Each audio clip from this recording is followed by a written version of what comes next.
Hi అండి, నమస్తే. నేను మీ సునీత. వెల్కమ్ బ్యాక్ టు అమ్మ చేతి వంట కిచెన్ అండ్ వ్లాగ్స్.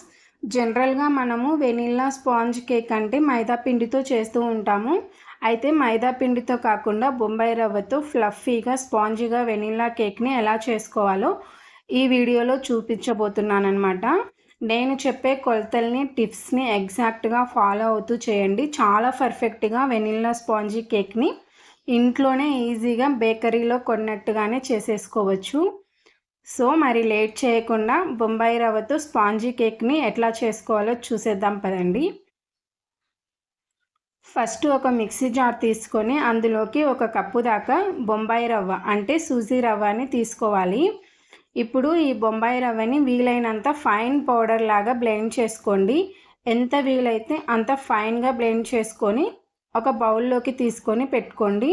ఈ బౌల్ని పక్కన పెట్టుకుందాము. ఇప్పుడు అదే మిక్సీ జార్లోకి 3/4 కప్పు దాకా పంచదార, 3/4 కప్పు దాకా పాలు వేసుకోండి. పాలు కాచినవైనా పర్వాలేదు, పచ్చివైనా పర్వాలేదు. నెక్స్ట్ ఇందులోకి 1/2 కప్పు దాకా పెరుగు, 1/3 వంతు అంటే 1/4 కప్పు మీద 2 టేబుల్ స్పూన్ దాకా నూనెని కానీ బటర్ని కానీ వేసుకోండి. బటర్ని వేస్తే పని అయితే కరగబెట్టుకొని యాడ్ చేసుకోండి. ఇప్పుడు ఇందులో 1/2 టీ స్పూన్ దాకా వెనిల్లా ఎసెన్స్ని వేసి వీటిని కూడా ఫైన్గా క్రీమీ టెక్స్చర్ వచ్చేంత వరకు ఒక 2 మినిట్స్ పాటు గ్రైండ్ చేసుకొని పెట్టుకోండి. ఇప్పుడు మనం ముందుగా గ్రైండ్ చేసి పెట్టుకున్న బొంబాయి రవ్వలోకి మనం గ్రైండ్ చేసి పెట్టుకున్న ఈ క్రీమ్ని అందులోకి వేసేసి ఇప్పుడు ఒక విస్కర్తో కానీ లేదా స్పాచులాతో కానీ తీసుకొని బాగా మిక్స్ చేయండి. ఉండలు లేకుండా బాగా కలుపుకోవాలి.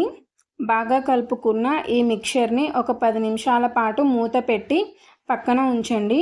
ఇలా ఒక 10 to 15 మినిట్స్ పాటు నానబెడితే ఈ రవ్వ అనేది క్రీమ్ని అబ్జర్వ్ చేసుకొని కొంచెం స్టిఫ్గా తయారవుతుంది.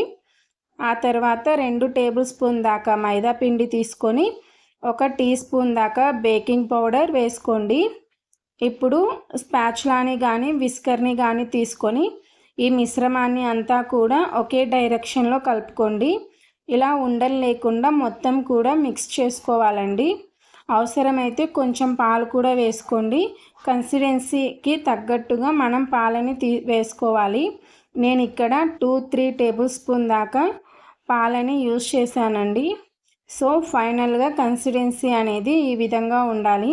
మరీ తిక్కుగా ఉండకూడదు, అలాగని పల్చగానే ఉండకూడదు, మీడియం కన్సిస్టెన్సీ ఉండాలన్నమాట. ఇలా కలుపుకున్న తర్వాత ఈ బ్యాటర్ని పక్కన పెట్టుకొని ఇప్పుడు కేక్ టిన్ని ప్రిపేర్ చేసుకుందాము.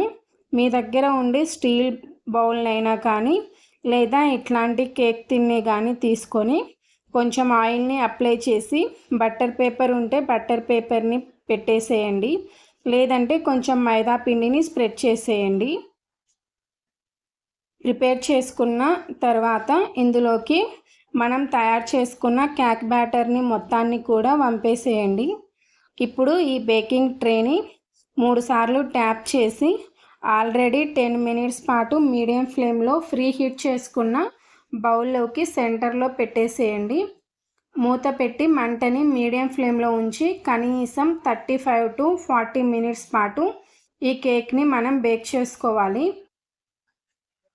30 మినిట్స్ తర్వాత ఒకసారి మూత తీసి చెక్ చేయండి. ఇంకా మనకి పిండి అనేది అడుగున ఉంటుంది, పూర్తిగా బేక్ అవ్వదు.